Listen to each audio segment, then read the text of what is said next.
എല്ലാവർക്കും നല്ലൊരു പുതുവർഷം ആശംസിച്ചുകൊണ്ട് നമ്മുടെ വീഡിയോയിലേക്ക് കിടക്കാം. ഇന്ന് നമ്മൾ ഓട്സും റവയും കൊണ്ടൊരു ദോശയാണ് ചെയ്ത് കാണിക്കാൻ പോകുന്നത്. ബ്രേക്ക്ഫാസ്റ്റിനോ അല്ലെങ്കിൽ ഡിന്നറിനും പറ്റിയ നല്ലൊരു റെസിപ്പിയാണിത്. നല്ല സോഫ്റ്റായിട്ട് തന്നെ നമുക്ക് തയ്യാറാക്കാൻ പറ്റും.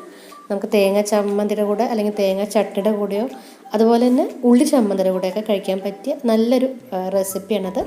തീർച്ചയായിട്ടും എല്ലാവർക്കും ഇഷ്ടപ്പെടുമെന്ന് വിചാരിക്കുന്നു. ഇഷ്ടപ്പെടുകയാണെങ്കിൽ നമ്മുടെ ചാനൽ ഒന്ന് ലൈക്ക് ചെയ്യാനും മറക്കരുത്. അതുപോലെ ഇതുവരെ നമ്മുടെ ചാനൽ സബ്സ്ക്രൈബ് ചെയ്യാത്തവരുണ്ടെങ്കിൽ ഒന്ന് സബ്സ്ക്രൈബ് ചെയ്ത് സപ്പോർട്ട് ചെയ്യണേ. അതുപോലെ നമ്മുടെ വീഡിയോ ഫേസ്ബുക്കിൽ നിങ്ങൾ കാണണമെങ്കിൽ ഫേസ്ബുക്ക് പേജ് ഒന്ന് ലൈക്ക് ചെയ്യാൻ മറക്കരുത് കേട്ടോ. നമുക്കപ്പോൾ വീഡിയോയിലേക്ക് കിടക്കാം. ഇതിനായിട്ട് ആദ്യം നമുക്കൊരു ബൗളിലേക്ക് ലേശം റവ ചേർത്ത് കൊടുക്കാം. ഞാനിപ്പോൾ വറുക്കാത്ത റവയാണ് എടുത്തിട്ടുള്ളത്. നിങ്ങൾക്ക് ഏത് റവ ആണെങ്കിലും ഇതിനായിട്ട് യൂസ് ചെയ്യാം. പിന്നീട് ഇതിലേക്ക് ലേശം തൈര് ചേർത്ത് കൊടുക്കാനുണ്ട്. തൈര് അധികം പുളിയില്ലാത്ത തൈര് ചേർത്താൽ നല്ലതായി. പിന്നീട് നമുക്കിതിലേക്ക് ലേശം വെള്ളം ഒഴിച്ച് കൊടുക്കുക. ഒരു 1/4 ഗ്ലാസ് തൊട്ടിട്ട് 1/2 ഗ്ലാസ് വരെ വെള്ളം ചേർത്ത് കൊടുക്കാനുണ്ട്.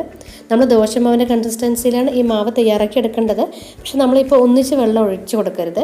ഈ റവയിൽ ഈ തൈരും റവയൊക്കെ ഇട്ടൊന്ന് കുതിർന്ന് വരണം. അതിനായിട്ട് നമ്മൾ ലേശം ഇപ്പോൾ വെള്ളം ചേർത്ത് കൊടുക്കുക.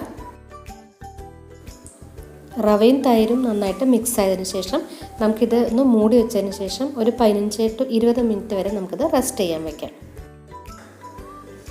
15 മിനിറ്റിന് ശേഷം നമ്മൾ തുറന്ന് നോക്കുമ്പോൾ റവയെല്ലാം ഈ തൈരിൽ നന്നായി കുതിർന്ന് നന്നായി സോക്കായിട്ട് വന്നിട്ടുണ്ട്. നമുക്കിനി ഇതിലേക്ക് ഒരു 1/2 ബൗളോളം ഓട്സ് ചേർത്ത് കൊടുക്കാം. ഓട്സ് വറക്കേണ്ട ആവശ്യമില്ല, വെറുതെ ചേർത്ത് കൊടുത്താൽ മതി. പിന്നീട് നമുക്കിതിലേക്ക് ഒരു സവാള ചെറുതാക്കി അരിഞ്ഞത് ചേർത്ത് കൊടുക്കുക. അതുപോലെ തന്നെ ഒരു പച്ചമുളക് ചെറുതാക്കി അരിഞ്ഞതും കൂടെ ചേർത്ത് കൊടുക്കാം.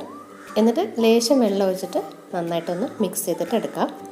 നമുക്ക് ഈ മാവ് ദോശമാവിൻ്റെ കൺസിസ്റ്റൻസിയിലാണ് തയ്യാറാക്കി എടുക്കേണ്ടത്. പക്ഷെ നമ്മൾ വെള്ളം ഒന്നിച്ചിട്ട് ഒഴിക്കരുത്. കുറേശ്ശെ വെള്ളം ഒഴിച്ചിട്ട് മാവ് ദോശമാവിൻ്റെ കൺസിസ്റ്റൻസിയിൽ തയ്യാറാക്കിയെടുക്കാം.